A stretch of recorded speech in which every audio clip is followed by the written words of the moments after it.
A ver, vamos a imaginar por un momento que el evento más trascendental de la historia humana no fue un drama romántico, Ujú, sino más bien, bueno, una auditoría financiera de altísimo nivel. ujú. Suena raro de entrada, claro. Ostras, totalmente. Y que los protagonistas de esta historia no fallaron por falta de fe o por miedo, sino por un gigantesco error de cálculo matemático. Exacto, es un enfoque que rompe muchísimos esquemas. Pues sí, hoy vamos a entrar en una inmersión profunda que tomó una historia que, a ver, todo el mundo cree conocer. Los días previos a la resurrección en la Pascua. Y la convierte en un sistema exacto de pesos, medidas y deudas. Una locura, la verdad. Nos basamos en un análisis muy poco convencional. Esto viene de las enseñanzas de la Casa del Dabar, en Quito, Ecuador. Y el objetivo de hoy es dejar a un lado el romanticismo para analizar la espiritualidad como si fuera economía pura y dura. Claro. Y fíjate que durante milenios gran parte del mundo ha interpretado estos textos a través de una lente súper emocional, centrándose en el dolor, en la pérdida y luego en el milagro. Ya, la visión clásica. Eso es. Pero el material que analizamos hoy nos exige descartar esa visión poética.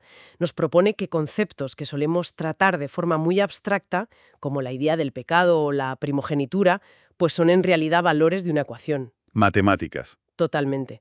Hablamos de sumas, restas y fracciones que determinan el peso real de las acciones de una persona. Y bajo esta lupa matemática, las intenciones no importan en absoluto. Solo importan los números. Ostras. Y bueno, para quienes nos escuchan, hacemos un apunte importante. Aquí no estamos para juzgar si esta visión es la única válida, ni para tomar partido por ninguna doctrina, ni de izquierdas ni de derechas, digamos. Claro, claro. Somos simples observadores. Giro radical sobre lo que ocurrió el viernes, justo después de la crucifixión. El famoso viernes, sí. A ver, el texto tradicional cuenta que María Magdalena, María la madre de Jacobo y Salomé, van a comprar especias aromáticas para preparar el cuerpo.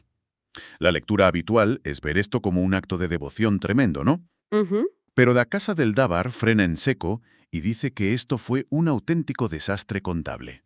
Es brutal. El análisis sugiere que estas mujeres estaban operando bajo lo que denominan una matemática común. Para entender por qué lo consideran un error crítico, el texto introduce dos medidas de capacidad de la antigüedad, el efa y el homer. Vale. Son medidas agrícolas reales que se usaban en los mercados de Israel. Pero aquí representan dos sistemas operativos espirituales opuestos. La Casa del Dabar asocia a las mujeres del viernes con el efa. Ya, el EFA. Y el efa, en esta enseñanza, representa una medida reducida, una fracción que devalúa el peso real de las cosas. Espera, frena un momento. Porque aquí el texto menciona una referencia a Zacarías 5 y habla de una boca de plomo. Y claro, si no tienes un máster en simbología antigua, esto suena un poco a ciencia ficción.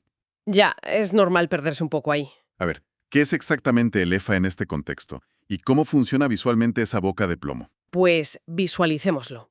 En la antigüedad, un efa era una cesta estándar, o sea, una unidad de medida para el grano, de unos 22 litros más o menos. Ujú. En la visión del profeta Zacarías, a la que alude la fuente, aparece uno de estos recipientes, pero resulta que tiene una tapa de plomo muy pesada. Ostras. Y dentro del recipiente hay una figura que representa la maldad. El plomo es un metal pesado, denso, que sella y asfixia. Claro, no deja salir nada. Exacto. Los maestros de la Casa del Dabar interpretan esto como un sistema diseñado para aplastar la verdad, para reducir la exigencia espiritual y taparla para que nadie vea lo que realmente hay dentro. O sea, usar un efa es conformarse con una décima parte del valor real de algo. Vale, entiendo la imagen del recipiente sellado. Pero tengo que pararte aquí porque, como ser humano, me parece súper injusto. A ver, dime. Me pongo en la piel de estas mujeres. Acaban de ver morir a su maestro. Están destrozadas. Van a comprar perfumes para, al menos, adecentar un cadáver. ¿Por qué el texto las acusa de usar este efa con boca de plomo? Ya, parece duro. Es que al menos están haciendo algo. Los grandes líderes, los apóstoles, estaban escondidos debajo de las camas muertos de miedo. ¿Por qué ensañarse con las únicas que dan la cara? Es una observación muy lógica. Pero fíjate que el texto no exime a los discípulos. De hecho, argumenta que tanto las mujeres como los discípulos fallaron estrepitosamente. Aunque, bueno, de maneras distintas. O sea, que suspenden todos. Todos, los discípulos huyeron, lo cual es un fallo evidente. Pero la crítica a la compra de las especias es más sutil y, la verdad, muy interesante. Ujú. Al comprar perfumes para embalsamar un cuerpo, estas mujeres están invirtiendo recursos en la muerte. Están sellando el evento con la medida del luto humano. Ah, claro. Al hacerlo, según esta perspectiva, aplican el plomo sobre la promesa de la resurrección. Están diciendo, en la práctica, que ahí no hay vida, que solo queda un recuerdo que debemos conservar. Y eso, básicamente, es operar con el EFA. Es decir, están aplicando un ciclo de muerte. Tienen muy buenas intenciones, pero su contabilidad espiritual está asumiendo la bancarrota total. Tal cual. En lugar de esperar el retorno de la inversión, que sería la resurrección, están liquidando la empresa. Esa analogía funciona súper bien. Están liquidando los activos prematuramente. Y la fuente señala que actúan bajo una maternidad común. Este es otro concepto clave. ¿Maternidad común? Sí, la maternidad común es esa tendencia que tenemos de rebajar el nivel de exigencia para acomodar el dolor o la debilidad. Pensemos en un contexto moderno, ¿eh? Por ejemplo, cuando un equipo de trabajo entrega un proyecto mediocre y el jefe dice, bueno, han pasado por mucho estrés, vamos a aceptarlo así. Ya, el típico pobrecitos. Exacto. Parece compasión, pero en realidad se está usando un EFA. Se está institucionalizando un estándar bajo y tapando la falta de excelencia con una tapa de plomo. Qué interesante llevarlo al día a día. Es conformarse con la reducción. Pero claro, si el EFA es la medida reducida, digamos, la calderilla espiritual. Frente a esto tenemos el Homer. ¿Qué representa el Homer en esta economía? Pues el Homer es la medida plena, rebosante. Representa la abundancia del grano completo, maduro. Es la medida que no hace descuentos ni rebajas emocionales. El 100%. Eso es. Y en la interpretación de la Casa del Dabar, el Homer está intrínsecamente ligado a la verdadera primogenitura y a la vida. Mientras el EFA administra cadáveres y esconde fracasos bajo el plomo, pues el Homer exige fruto real. Vale. Si los discípulos sacaron un 0 en estas matemáticas escondiéndose, y las mujeres del viernes invirtieron su capital en la muerte usando el EFA, la duda natural es si alguien entendió cómo usar el Homer. Claro. Y el material da un salto temporal fascinante. Para encontrar a quien hizo las cuentas bien, nos obliga a retroceder. No miramos al viernes ni al sábado, sino al domingo anterior a la crucifixión. Exactamente ahí radica el contraste que establece el texto. Días antes, otra mujer realiza un acto de unción, pero no sobre un cadáver, sino sobre Jesús vivo. Ya. La fuente subraya que esta mujer sí comprendió el valor de los pesos y medidas. No esperó a la tragedia, invirtió su capital, su perfume de altísimo valor, en lo que ellos denominan un evangelio que camina. Ella ungió la vida. Ostras, es un cambio de paradigma brutal. Y aquí es donde la fuente entra a redefinir qué significa ser un primogénito. Porque claro, la idea que nos llega por cultura general es que el primogénito es el hijo mayor. Es una cuestión de ADN, un certificado de nacimiento, un apellido ilustre y se acabó. Pero este documento destroza esa idea por completo. ¿La descarta de un plumazo? En el contexto histórico tradicional, ser primogénito otorgaba una doble porción de la herencia, pero también la responsabilidad absoluta de sostener a la tribu si el patriarca faltaba. Claro, el que se hace cargo. Eso es. Pues el texto de la Casa del Dabar rescata esa exigencia y elimina la parte del linaje. Postulan que un supuesto primogénito de 80 años que no produce nada es, a efectos prácticos, un esclavo. Madre mía. La primogenitura en este sistema de economía divina no se hereda. Se valida pura y exclusivamente a través del fruto. Me recuerda a esos herederos de grandes imperios empresariales. Ya sabes, el típico tipo que tiene el apellido en la puerta, los trajes caros, asiste a las galas, pero no ha trabajado un solo día en su vida. Exacto. El hijo del jefe. Sí, sobre el papel es el dueño, pero si le pones a dirigir la empresa un lunes por la mañana, pues la hunde. Pero fíjate que el documento utiliza una frase muy específica. Habla de llevar el fruto a los labios. Una frase clave. ¿Cuáles son los mecanismos de esto? Porque fruto, en términos espirituales, suele sonar un poco a vender humo, a algo muy abstracto. El texto es implacable con eso que llamas humo. De hecho, advierten que llevar el fruto a los labios no significa caer en el puro bla bla. Ya. No se trata de recitar letanías, quejarse o hacer grandes discursos vacíos. Todo eso lo catalogan literalmente como palabrería sucia. Mecánicamente, llevar el fruto a los labios significa que la palabra declarada asume un yugo. Asumir un yugo. Aclárame eso un poco. Bueno, en la agricultura el yugo es la pieza de madera que une a los bueyes para que puedan tirar del arado y romper la tierra dura. Sin el yugo no hay siembra. Y, lógicamente, sin siembra no hay fruto. Claro, claro. Así que, cuando la fuente dice que el fruto debe ir a los labios asumiendo el yugo, significa que tus palabras tienen que estar amarradas al esfuerzo de transformar la realidad. Ostres. Si alguien dice que va a sostener a su comunidad, pero en el momento de la verdad se esconde o se conforma con la lástima, pues sus palabras no son frutos, son ruido. Operan con el plomo del efa. El Homer exige coherencia absoluta entre el discurso y la carga que se asume.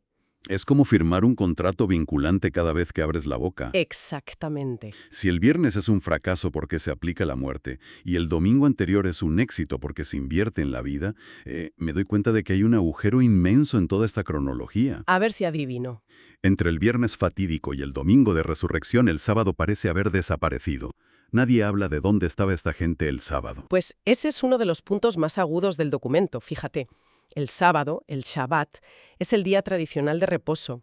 Pero la investigación teológica de la fuente nos dice que las mujeres del viernes no fueron a descansar al lugar correcto. Ah, no. No. El texto argumenta que no fueron a Betania, que se identifica como la casa de Ana, la casa del propósito. En su lugar se afirma que huyeron a la casa de Salomé, que los maestros equiparan simbólicamente con la casa del Efa. Espera, la casa del Efa. O sea, fueron a refugiarse en la reducción. Y aquí introducen un concepto que, mira, me dejó dando vueltas. Hacer Betania. Es buenísimo. Y me encanta porque no lo tratan como un destino turístico. No es un sitio en el mapa al que vas a pasar el fin de semana. Lo convierten en un verbo. ¿Cómo se hace Betania, según este análisis? Hacer Betania se define como el acto de detener la maquinaria para evaluar rigurosamente el estado del propio peso espiritual. Ujú. No se puede simplemente entrar en el reposo del sábado si las cuentas no cuadran. Hay que auditarse. ¿Se están midiendo las acciones con el Homer de grano completo o se están justificando las tarencias con la boca de plomo del Efa? Ya. La fuente sostiene que, sin esta auditoría interna severa, cualquier intento de descanso es pura evasión. Es directamente esconderse de la realidad. Me parece brillante, la verdad. Es como irte de vacaciones a la playa para desconectar, pero sabiendo que tienes una deuda millonaria en el banco que va a explotar el lunes. Exacto, no sirve de nada. Físicamente estás descansando, pero financieramente estás en la ruina. La evasión no elimina la deuda. Pero si hacer Betania requiere esta auditoría tan brutal de las intenciones y acciones reales, ahora entiendo por qué la fuente señala que la gente prefiere huir hacia lo que llaman cualquier templo que maneje efas. Es que la comodidad de la reducción es magnética. Pensemos en el comportamiento en general. Si un sistema exige presentar un Homer completo, es decir, fruto real, asunción de responsabilidades y coherencia, pues eso genera incomodidad y tensión. Lógico, nadie quiere eso. Claro. En cambio, los recintos que operan con EFA son extremadamente populares porque hacen sentir cómodos a los transgresores. En esos espacios, 1/10 parte del esfuerzo se celebra como si fuera la medida total. Qué fuerte. Se aplaude el bla bla, se permite la maternidad común y nadie te pide que asumas el yugo. Es un refugio diseñado específicamente para evitar el doloroso proceso de hacer Betania. Claro, te venden que eres un gigante cuando en realidad estás usando pesas trucadas. Y bueno, esto nos lleva a la pieza final del rompecabezas. Todo este sistema de auditoría, las pesas trucadas del Efa frente a la medida justa del Homer, conecta directamente con una profecía muy famosa. Sí, Isaías 53. Eso es. En los Evangelios, antes de morir, Jesús cita el libro de Isaías. Dice, «Y con los transgresores fue contado». Tradicionalmente, la cultura popular ha resuelto esto diciendo, bueno, lo crucificaron entre dos ladrones, misterio resuelto. Claro, la lectura literal. Pero si le aplicamos esta lente de contabilidad y pesos, ¿qué significa realmente ser un transgresor aquí? Pues bajo este modelo, reducir el concepto a dos ladrones comunes es quedarse muy en la superficie. En los mercados antiguos, el peor transgresor no era el que robaba una manzana, sino el comerciante que alteraba las pesas. Ah, el estafador. Eso es, el que usaba un EFA manipulado para entregar menos grano del que se estaba pagando. Ese es el verdadero fraude. En este marco teológico, los transgresores son aquellos que han corrompido el mercado espiritual. reduciendo las exigencias, usando la boca de plomo para silenciar el peso real de la ley y conformándose con la esterilidad. Los estafadores de la fe. Los que venden humo a precio de oro, básicamente. Es una forma muy gráfica de verlo, sí. Pero el texto va un paso más allá. Cuando se dice que Jesús, quien en esta enseñanza es el primogénito absoluto, el portador del Homer perfecto, pues cuando se dice que es contado con los transgresores, no significa que él devalúe su propia medida para encajar con ellos. Significa una intervención radical en esa economía rota. ¿Cómo es eso? El documento alude al Salmo 16, versículo 5, que habla sobre la porción de la herencia y la copa. Él entra en el mercado de los estafadores espirituales y, en lugar de usar el efa, inyecta su propio capital. Ostras. Él aporta la medida del espíritu que el texto contrasta con el plomo, llamándolo estaño. El plomo asfixia y oprime, pero el estaño sella de forma pura y asegura el valor verdadero. Déjame ver si logro cuadrar el balance de esta analogía financiera. A ver si lo entiendo bien. A ver, dispara. La humanidad lleva siglos operando en un mercado en quiebra, usando pesas falsas, evadiendo auditorías y fingiendo que tienen capital espiritual. Llega el viernes y hasta los más cercanos usan el efa, invirtiendo en la muerte. La bancarrota total. Entonces, la redención no es simplemente un juez que firma un perdón y te manda a casa con el historial limpio. Es un rescate financiero en toda regla. Exacto. Al ser contado con los transgresores, este primogénito asume el déficit del mercado y pone su propio Homer sobre la mesa.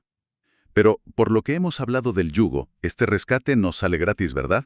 No es para que la gente siga usando pesas falsas en un templo de fofas. Estoy segura de que tu lectura es muy acertada respecto a la mecánica que propone el documento. Él equilibra la ecuación, inyectando el valor faltante. Pero la condición implícita de esa heredad, de recibir esa copa, es que se debe empezar a operar con el estándar de Homer. Claro, te rescato pero cambias de sistema. Eso es. La intervención eleva la medida para todos, obligando a abandonar el ciclo de muerte y la palabrería. El rescate capacita para dar fruto, pero requiere que se ponga el cuello en el yugo de la primogenitura. Si alguien recibe la medida completa, pero sigue actuando como un esclavo que se esconde el viernes o que evita hacer Betania el sábado, pues el ciclo del efa se perpetúa. Es asombroso cómo un análisis matemático puede transformar un relato histórico que queríamos súper agotado en un sistema tan intelectualmente exigente. Te vuela la cabeza porque quita todo el colchón emocional. Totalmente. Te deja frente a frente con los números. Pasamos de pobres mujeres llorando a malos inversores aplicando ciclos de muerte. Nos obliga a mirar los engranajes de nuestras propias creencias, yo creo. Y creo que este es el gran valor de desgranar textos tan complejos en estas inversiones. No se trata de convencer a nadie de una nueva teología, sino de usar estas estructuras como un espejo. Esa es la clave de cualquier inversión profunda que merezca la pena, desde luego. Las ideas que propone la Casa del Dabar sobre pesos y medidas nos confrontan muchísimo. Ya te digo. Plantean que la madurez espiritual, o incluso la madurez personal, no se mide por el linaje, ni por las buenas intenciones, ni siquiera por el dolor que uno haya sufrido. Se mide por la precisión con la que evaluamos nuestras acciones y por el fruto tangible que éstas generan. Pues me parece una conclusión fantástica para cerrar nuestra exploración de hoy. Porque, independientemente de la tradición espiritual de quienes nos escuchan, o incluso si no se tiene ninguna, el concepto de auditar lo que aportamos al mundo es súper universal. Sin duda, es aplicable a todo. Así que, para dejar una idea rebotando en la mente de la audiencia, la próxima vez que toque defender un proyecto, jurar lealtad a un ideal o prometer apoyo a alguien importante, valdría la pena detener la maquinaria, hacer Betania por un momento. Y preguntarse con absoluta frialdad, ¿esta declaración que estoy haciendo tiene el respaldo de un Homer completo, dispuesto a asumir el peso del yugo y dar fruto? ¿O se está usando silenciosamente un efa de plomo, bajando los estándares y esperando que nadie note la diferencia? Es una pregunta muy dura. Porque si algo nos ha enseñado esta peculiar economía divina, es que el verdadero valor de lo que somos no se cuenta con los dedos ni se adorna con palabras. Se pesa en la balanza. Hasta la próxima inmersión.